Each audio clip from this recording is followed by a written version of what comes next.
Bem-vindo, não é um problema do século XXI. Pessoas há muitos anos atrás já refletiam sobre a sua própria existência e isso não é verdadeiramente um problema. Então, acho que a primeira coisa que eu pensei quando comecei a elaborar o roteiro desse vídeo foi se em algum momento da sua vida você já pensou em quem você é. E eu acho que se você é um ser humano, com certeza em algum momento da sua vida isso já aconteceu. E fiquei me questionando também, ao pensar em alguma coisa pra gravar esse conteúdo, se isso é uma coisa atual de nós, seres humanos que estamos vivendo em pleno século XXI. Mas fazendo as minhas pesquisas, eu percebi que não, é uma coisa bem antiga. Desde antes da época contemporânea que a gente está vivendo agora, existiam pessoas que já falavam sobre isso, né, mais abertamente, especificamente filósofos que pensavam sobre a existência humana. Então, Platão, Sócrates, Aristóteles, eles já refletiam sobre quem as pessoas eram e para onde elas iam e por que elas pensavam do jeito que elas pensavam. Então, bem-vindo, não é um problema do século XXI. Pessoas há muitos anos atrás já refletiam sobre a sua própria existência e isso não é verdadeiramente um problema, mas na verdade uma necessidade humana de entender quem se é, de onde você é, para onde você vai, qual é o seu propósito. Quando a gente fala a respeito de identidade, também é algo muito comum raciocinarmos que ela é alguma coisa estática, talvez, ou alguma coisa que talvez dependa 100% de você, ou 100% não de você, de outras coisas. Acho que é por aí que também quero refletir alguma coisinha com vocês. Então, existe um livro muito bom chamado O Homem em Movimento, de um autor chamado Ciampa, e ele traduz, né, um pouco dessa ambiguidade de coisas que é falar sobre identidade para uma linguagem um pouco mais acessível, talvez. E então ele traz a reflexão de que até que ponto a nossa identidade ela é realmente algo tão estática ou algo que depende tanto de nós, se até mesmo, um exemplo muito prático que ele dá, antes mesmo da gente nascer, a gente já tinha um nome.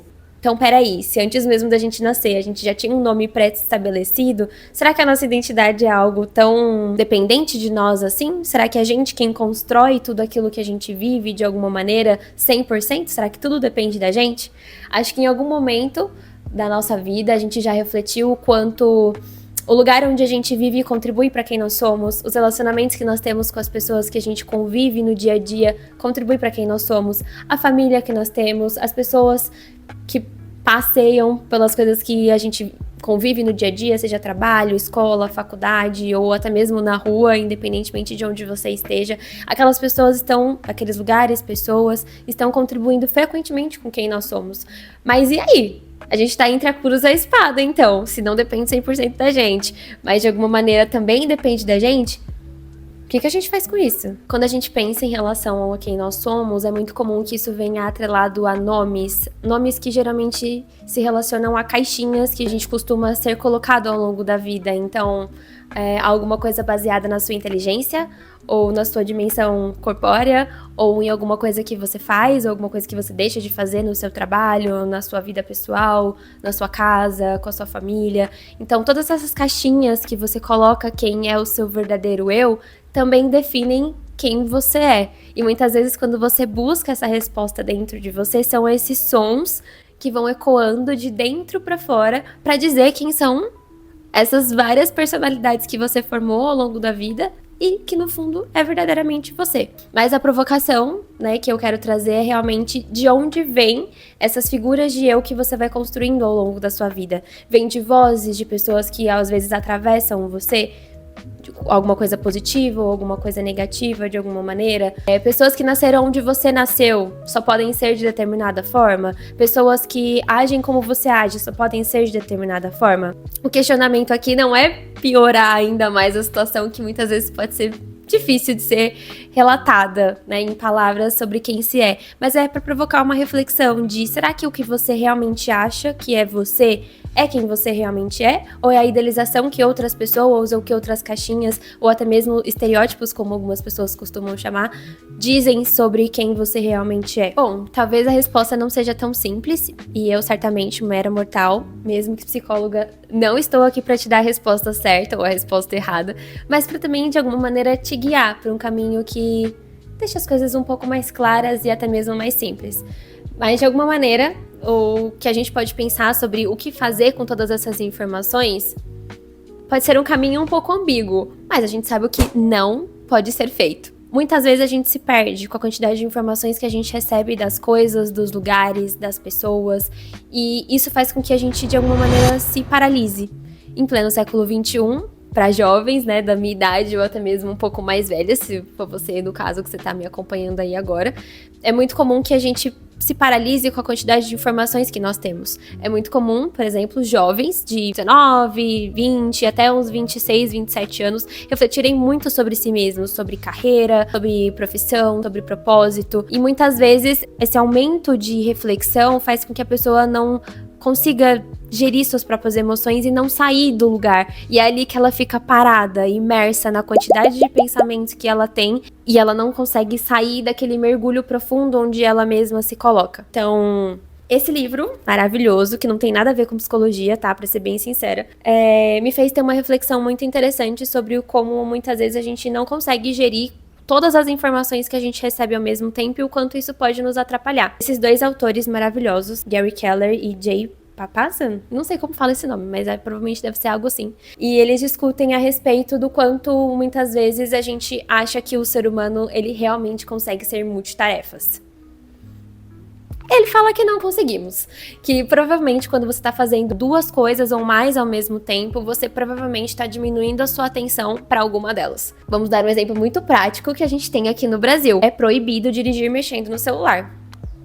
Tem um motivo para isso. Porque quando você está direcionando a sua atenção muito mais para esse aparelho eletrônico, você perde a atenção para o trânsito, que é uma coisa que, querendo ou não, a gente sabe que exige atenção concentrada e uma série de outras habilidades que você precisa estar ali no momento presente. Então, por que a gente acha que fazer duas tarefas ao mesmo tempo, pensar em duas coisas ao mesmo tempo na nossa vida real e cotidiana, realmente dá certo? A verdade é que você não precisa gerenciar todas essas coisas ao mesmo tempo. Do contrário, fazer uma coisa de cada vez pode ser muito mais produtivo do que você raciocinar tudo isso que eu estou provocando em você ao mesmo tempo. Então, o que isso quer dizer? Que muitas vezes não vai existir resposta certa, mas todas as vezes que você reflete um pouquinho sobre tudo isso que a gente está pensando aqui nesse vídeo agora, uma linha de raciocínio dentro da sua mente, lá na construção dos seus neurônios, está sendo feita. De pouquinho em pouquinho que seja, mas já é alguma coisa. É fato de que todas as pessoas precisam de alguma coisa para se basear em algum momento das suas vidas. Um exemplo disso é que quando a gente nasce, nós somos uma folha em branco. Então a gente sempre precisa de algum apoio externo do mundo lá fora para saber quem nós somos. Então essa folha em branco vai sendo escrita, vai sendo desenhada ou desenvolvida ao longo da vida. E isso naturalmente forma caixinhas. E essas caixas geralmente elas têm etiquetas e uma organização própria. E até mesmo um destino para onde elas vão ou de onde elas vêm.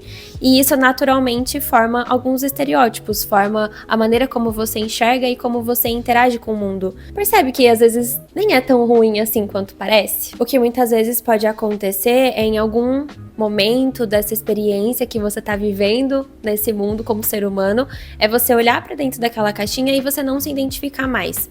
Como que isso pode acontecer? Às vezes você sente uma estranheza de dentro pra fora, sente um desconforto, sente uma limitação, você tá sentindo que aquela caixinha é menor do que parece comportar o seu tamanho, a sua grandiosidade ou o seu formato. Parece que aquela caixinha tá em triângulo e você é um retângulo. Em alguma medida você sente que aquilo não te cabe mais, de alguma forma. E é aí que é o momento de questionar se essas caixinhas realmente condizem com quem você deseja ser, com quem você tá construindo enquanto identidade. Então a pergunta que fica é: tudo bem ter essas caixinhas, mas por que elas são tão importantes para você?